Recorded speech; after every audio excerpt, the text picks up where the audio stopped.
तुम्हाला देतो, मताधिक्य द्या. दुसऱ्या बाजूला अजित पवार म्हणतात की आमच्या चिन्हावर बटन दाबा, हवा तेवढा निधी देतो. या विधानांकडे कसं बघता? याचा अर्थ लोक मतदान करणार नाहीत त्यांना, कारण की ज्यावेळी माणसं बोलतात आम्ही अमकं देतो, याचा अर्थ लोक करणार नाही त्याची खात्री त्यांना झालेली आहे. निधीचा आमिष दाखवतात असं वाटतं. नाही तेच म्हणजे याचा अर्थ त्यांना खात्री झालेली आहे की मतदान मिळणार नाही. चंद्रकांत पाटील म्हणतात की सोलापूर थोडं कठीण आहे, मात्र माढ्यामध्ये खूपच कठीण आहे असं देतात. आता अजून निवडणुकीचा रंग त्या ठिकाणी यायचा आहे आणि निश्चितपणे सोलापूरची जागा काँग्रेसची येणार.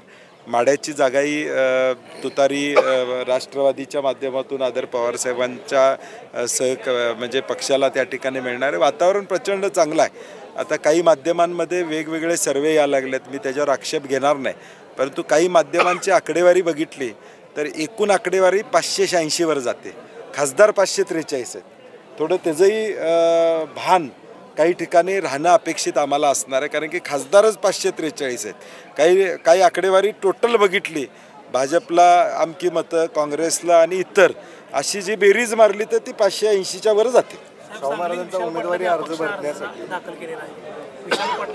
नाही, वरिष्ठ स्तरावरून काल देखील थोरात साहेब, नाना पटोलेजी, विश्वजित कदम बसलेले आहेत आणि त्यातून काय मार्ग काढता येतो तो काढण्याचा प्रयत्न करतायत. कुठेही बंडखोरी होऊ नये ही साधारणपणे पक्ष म्हणून आमची भूमिका आहे. शाहू महाराजांचा अर्ज भरण्यासाठी मोठे नेते कोण कोल्हापुरात आले नाही असं देखील म्हणण्यात आलेलं आहे. नाही, जनता मोठ्या नेत्यांना रुसवे काढण्यासाठी त्यांना यावं लागलं होतं.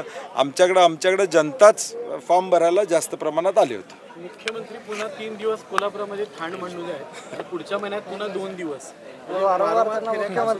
नाही, मला वाटतं आता क्लिअर कट आहे की इथं परिस्थिती तशी नाही आहे. पायाखालची वाळू कुणाच्या घसरा लागलेली आहे हे लक्षात आलेलं आहे. जनमत नाही आहे म्हणून त्यांना वारंवार या ठिकाणी यायला लागते.